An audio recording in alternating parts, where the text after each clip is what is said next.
storytelling is just something I find is so prevalent in the sales context, whether it's building a relationship with a prospect, whether it's trying to get them to think differently about a topic you're talking to them about, whether it's overcoming objections, or whether it's even just about understanding yourself in terms of how you're perceived in an organization, or forget all of that, just as a way of understanding where our prospects are in their journey. OG, y'all new to the game.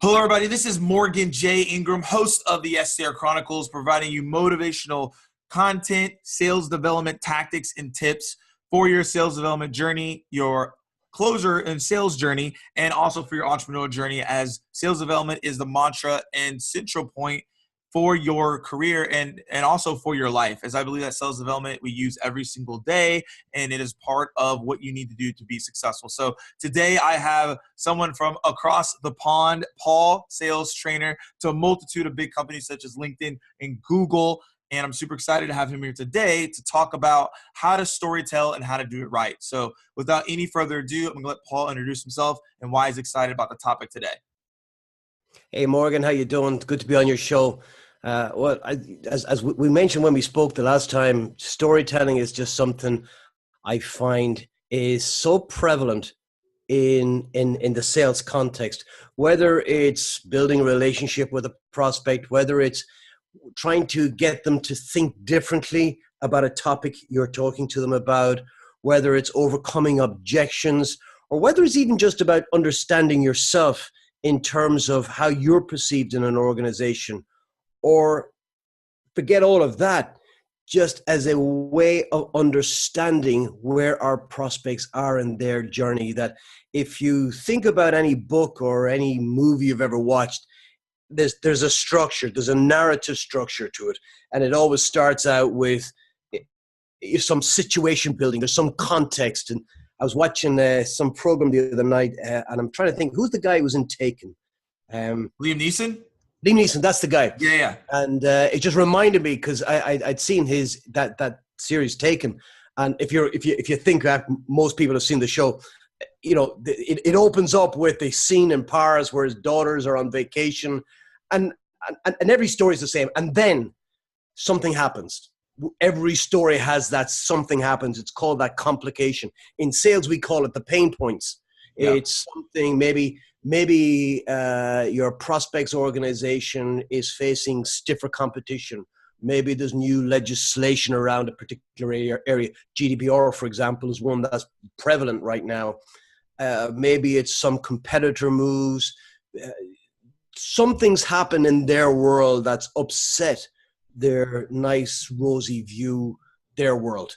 So that's the second stage. And then the third stage is, in every story, is the turning point where the complication is so negative, so prevalent, or so hurtful, or so difficult to face that we have to decide to do something about it. Yeah, definitely. It's exactly the same in our prospects world. They live with a problem so long, it gets worse, or it's been there so long, it becomes a real pain. And then one day somebody says, we got to do this. It's that decisive moment. It's either driven by some sort of external compelling event, or maybe the compelling event is just the realization we have to do something about this. And then the fourth stage of that story is outcome resolution. How does it end? And again, bring it back into our prospects world. Where do they want to be in 6 months' time, 2 years' time, 3 years' time? So it's that narrative journey. It's often referred to as the prospect's journey or journey mapping. All it is storytelling. So if you're looking at our prospect and their world through the lens of the storyteller, then it becomes much easier to understand where they are in that journey. And then you can start to bring in all the other aspects of storytelling that are important, such as cast of characters. There's going to be, in your prospect organization, different players playing different roles, just like there is in any movie or any novel. And then, of course, we've also got to factor in budget into that story, so that when we engage with prospects and we understand the story that they're trying to tell, what we've got to factor in or figure out is to get that story from the script to the screen, it needs a budget. And is it a shoestring budget? Is it a big picture production? These are the kind of things we need to know. And why I like that is that understanding of stories is so innate to all of us. We've been all listening to stories since the time we could, we were 2-3 years of age. Yeah. Therefore, it's pretty instinctive at this stage. So if we throw away a lot of the proprietary language that you often find in sales training and just look at our prospects through the eyes of a storyteller, or as one guy called it, story tending, listening to their story and where are they in that journey, then it's much easier for us to come along with the right stories to support that journey that helps them figure out certain aspects of that story that for them is maybe a little bit fuzzy or not quite understood, or where they just need additional help to tell that story. So you can see that such broad range of applications. Yeah, it's definitely a broad range of applications, and there's a ton of things that people could pluck from what you just said. So I kind of want to dissect that. And I think one of the things that you mentioned was, we grew up listening to stories and we watched movies that told stories, but majority of people don't know how to tell stories. So talk a little bit about how people today are not able to tell that story, and why is that the case? If we've seen stories our whole life. Yeah, I think it's a mental barrier for a lot of people when they say they don't know how to tell stories. If you see people congregate, maybe they're meeting at a conference or they're just in the pub, socializing over a coffee or a beer, they're telling stories all the time. They just don't realize it. I don't know, do you have any kids, Morgan? You No kids. I was just going to say, you look a little bit young for the kids. No kids, not yet. But I've got 3 of them, and they're all grown up now. But I remember when they were younger, they loved nothing more than to have a story read to them going to bed. Yep. And what I found reading those stories was to bring them alive for them. You really had to insert yourself into the characters. So it was, a Little Red Riding Hood was going through the woods, and then suddenly.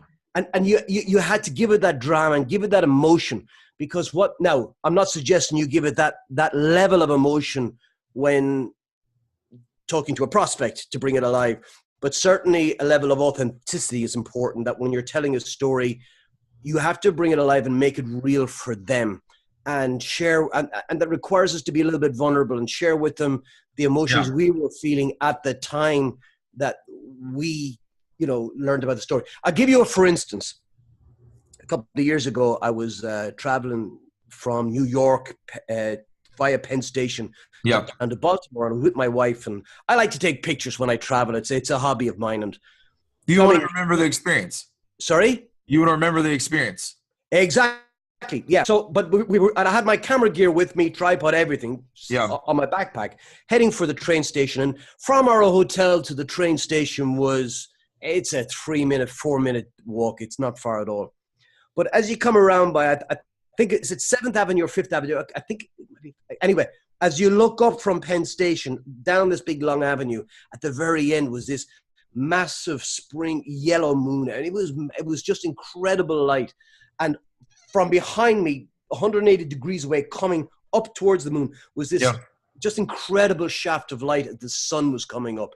And you live in a big city. You know what it's like with skyscrapers where they start to reflect the light. It was just this magical scene, and the ground was a little bit wet that brought out some of that light as well. So I turned to my wife and I said, listen, I really want to take this picture. And she looked at me and looked at her watch and goes, listen, we're going to be late for our train. We better get around here, out of here. Yeah. And she's a firstborn, hates to be late. And I'm just thinking about the picture. So I'm there kind of, okay, marriage picture, which is most important. So I had this brainwave. I said to her, I tell you what, I said, look, let me just get you in the line for the train, and I'll nip back and take the picture. It was from the train station to here was 1 minute. That was it.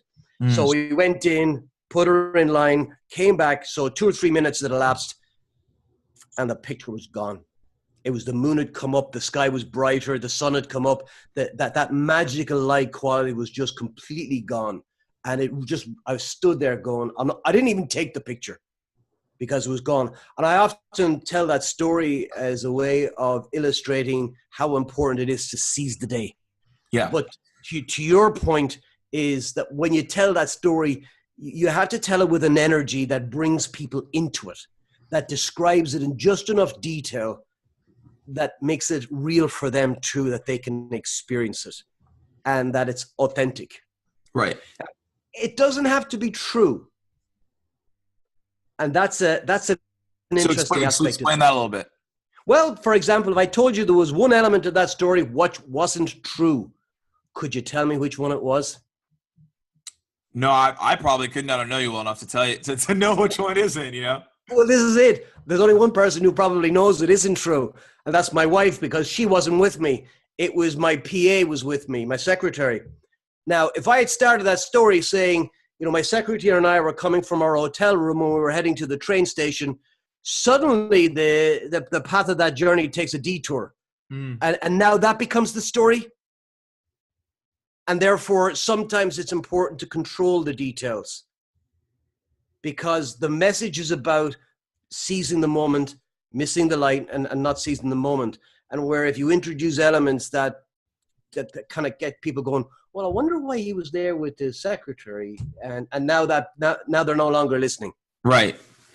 Yeah. So how can a sales professional listening in start controlling their own story and getting people to be more attentive to that story? I think what it is, their stories have to be about truth, not necessarily what's technically true. Right. So they've got to bring in enough detail. So, for example, if I was telling you a story about a client of mine recently came to me and was struggling with getting sales deals into their pipeline, that their salespeople, either didn't know how to do it, or that they knew how to do it but just weren't comfortable doing it. And if I was telling you that story about a client of mine, and I said there were a multinational company in the manufacturing sector, well, there's elements of that would be true. There's elements I might have changed. If I was talking to you and you were, for example, a sales director in a manufacturing sector, maybe my client was in the insurance industry. I don't know. It doesn't matter. So I will change the details to make it reflect, so that as they hear the story, they're going, yeah, that sounds like my world. That said, I won't change the stories that are important. The fact that it was manufacturing versus insurance sector, for the purpose of the story, does not matter. Right. So they're the kind of things that you can change. Again, the other things you need to factor in is what's not important, and to make sure you leave that out. It's the SEX acronym, SEX. Simplify is the S, and deciding what to exclude is the EX. Yeah. They're important factors in the story you tell.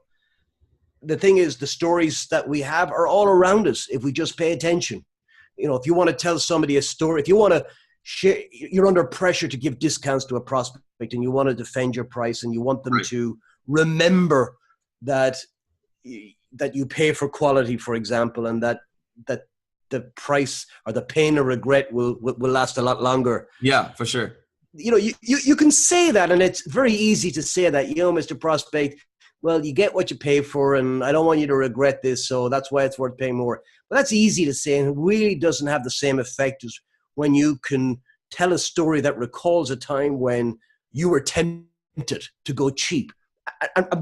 Every one of us has done this at some stage in our life, where we have spent or we've gone cheap and regretted it. A case in point, I remember flying on a vacation to Malaga in the south of Spain. And fortunately, this wasn't a time I had done this, but I have done it. But I remember hiring a car. I paid with Hertz. It's more expensive than the local hire car company. But I remember when I got to the airport, the cheap car company had a line that was maybe was at least half a mile long. It went down the airport terminal, came back up. Yeah. The people in that line were delaying their vacation by at least 2, if not 3 hours. Not to mention the frustration that they had small children of standing in that line waiting to get served, where there was only 2 people at the Hertz line and maybe 2 or 3 at the Avis line. Now Right. you pay more, but we've all got those stories. I do remember hiring a car once and going cheap and waiting at the airport for the little the courtesy van to come around and waiting and watching 2, 3, 4 Hertz vans pass me by. We've all done it and regretted it. So that's what I'm saying. If we pay attention, we've all got those stories to illustrate certain points that are important to us in a prospect seller engagement. Yeah, and so you mentioned discounts. What are some ways that people can handle other objections? Maybe they don't have the budget to even talk about your solution. They're running into a meeting. They feel like they've done this solution before and it hasn't worked. What are some stories that maybe you have in mind that can combat that, or like how should someone phrase that so they can? Yeah, it really does depend, Morgan. Sometimes the story is not the answer. Sometimes if somebody says, "Well, look, I don't have a budget," the answer is, "Well, what do you plan to do about it?" Mm-hmm. It's you're the one with not these words. This sounds arrogant, but the prospect is the one with the problem. The SDR, the CAE is the one with the solution. So if they don't have a budget, that's their problem, not our problem. Now you have to be more nurturing than that. Mm-hmm. But something as black and white as that, I wouldn't necessarily recommend a story. But I can give you for instance of a friend of mine, and she sold software for a very, very large, successful technology company. Cool. And she's with the procurement team of a very large bank. Now, I don't know if you've ever dealt with procurement team in banks, but they're very well trained and they're procurement banks already just, already sounds like a done path. Yeah. So they're tough and they're beating her up specifically around the fact that they're not using whatever suite of software she's selling. They're only using some of the functionality of this suite of software, and they're beating her up saying, why do we have to pay for this product when we're only using a percentage of it? Surely we should be only paying a percentage of the price. And she looked at him and she goes, I really understand your dilemma. I have the exact same problem myself. See, I've got this 5-bedroom house and my eldest 2 kids have just moved out, gone to college. And so I'm now only using 3 bedrooms. Do you think I could get a reduction on my mortgage now that I'm only using 3 bedrooms? And they just laughed at that because she took that logic, put it into a different context, exactly, into a little anecdote where it makes perfect sense, and turned it back on them. And there was nothing else they could do except just laugh at the ludicrousy of the fact. Again, your listeners may not have that particular story, but we're all in situations where whether it's PowerPoint, Excel, Word, any of those technologies that we use, we don't use all the functionality. The real question is the functionality that we do use, is that worth the fee? Exactly. If it is, great. If it isn't, okay, let's move on. Yeah. So it's those little anecdotes and those little detours that they also, I think, help slow the conversation down and give people time to think. I do believe every story needs to be followed by a question, right? That keeps you in control and draws the prospect into the story. So more so is about when you're the art of storytelling and who you are. It's about the relatability that a story has with that person, so they get where you're coming from, and then also that follow-up question, like you said, is to put them back on the right track and not to get them lost. It is, and it's sometimes for people need to hear something to make sense of what's happening. I'll give you, for instance, I was with a sales director, and again, big technology company a couple of years ago. This was a Dutch guy, and I had flown over to see him. I had an hour's meeting with him, and he was very good. He shared a lot of information, a lot of the key pain points he was facing. He shared with me, not just what they were, but what it meant to him and how much it was costing. But even though the words were right, 45 minutes into this thing, I was still getting a strong sense that this guy was not emotionally involved. He was giving me some factoids about a situation that, a lot of his a lot of his money came from on-premise software, needed to move them towards the cloud. He'd had a target that meant that 60% of his sales had to come from the cloud instead of where they were at was 20%. And, you know, and how much that meant to him. And it's easy to quantify the cost of that problem. It just, I wasn't getting a sense there was any bite or any emotion in his language. And I remember thinking, I got 10, 15 minutes with this guy and the meeting's over, and you don't get back in again in a meeting like that. So I remember thinking, okay, how can I get him to see the solution without pitching at him, without him feeling pressure, without feeling like he's been painted into a corner? So I said to him, sounds to me like you need a Maria. And he looked at me. What's that? And I told him a story about Maria. And the story, and I'll give you the very short version of it. So Maria was a sales rep I knew, and she sold into public sector over here. And she was out with the Irish police force. It was just a standard call. She was going in to see the head of IT. And there was no project on the table. And while she was there, this guy gets a phone call from the chief superintendent of the police force, top guy. Yeah. And so he looks at the phone, sees the caller ID, and says to Maria, listen, I have to take this call. Sorry. And he takes the call. Yes, sir. Yes, sir. Just a moment. Sorry. And he hangs up and he says, you know, the guy, he's forgotten his password again. I have to go get him a password. Here you go, save him. The moment. Really sorry about this, Maria. So he comes back a few minutes later with the password written on a Post-it note. And this is the chief of police, right? So you could imagine this guy's password unlocks an awful lot of important stuff. Right. So he picks the phone up and he says, your password is whatever, 1, 2, 3, 4, 5. And she looked at him and says, does this happen often? And he says, more often than you could possibly, you know, imagine. She said, if I had something that addressed that, would that get any of your attention at all? And he says, absolutely. If you had something that could get rid of this problem.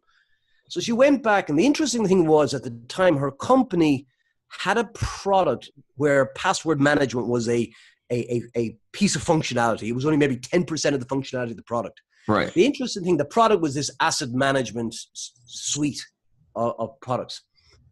The company themselves, if you were kind of to do a Magic Gartner on it, did not exist in the Magic Quadrant at all. It was a product that they'd got through some acquisition. It wasn't strategically important. So what she did was she got some of the collateral out, changed the name from whatever the asset management software was to Password Manager, went back in and sold it at full price to the police IT department. And to this day, they're still using that product to manage their internal passwords. Right. Now, if they had come out and gone to market looking for an asset management, password management product, her company wouldn't have even been on the shortlist because it wasn't Magic Quadrant in that area.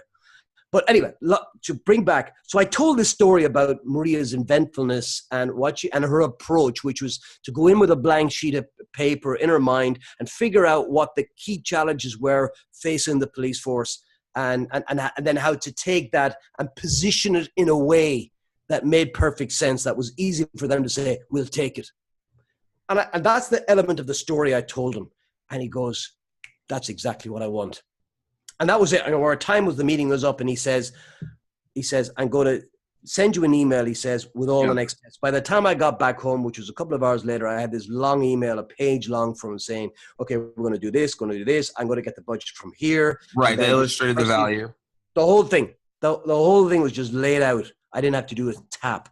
Yeah. And that came from just being able to use that story to unlock, I guess, the difficulty he was having in visualizing what he really, really wanted. Yeah. So you can see there's so many different applications for these things, whether it's an objection like, you know, why should we buy this, to being able to present something in a way that just makes it easy for people to absorb it, but also without pressure. That's the key thing about stories, is that I can listen to a story without feeling pressure. Right. And we all know that when salespeople put pressure on us, our defenses go up. Right. So the story unlocks that pressure, and it allows you to actually really show what your solution does and how it brings value, instead of continuously pitching. Exactly. Now that's down the line. But I'll give you, for example, so a lot of your audience would be the SDRs. So where I use stories a lot with that audience is what I call a 30-second story. So when I have somebody on the phone for the first time and I say, listen, can I take 30 seconds to tell you why I'm calling, and happy to extend the call if there's some value. If not, please feel free to hang up with me.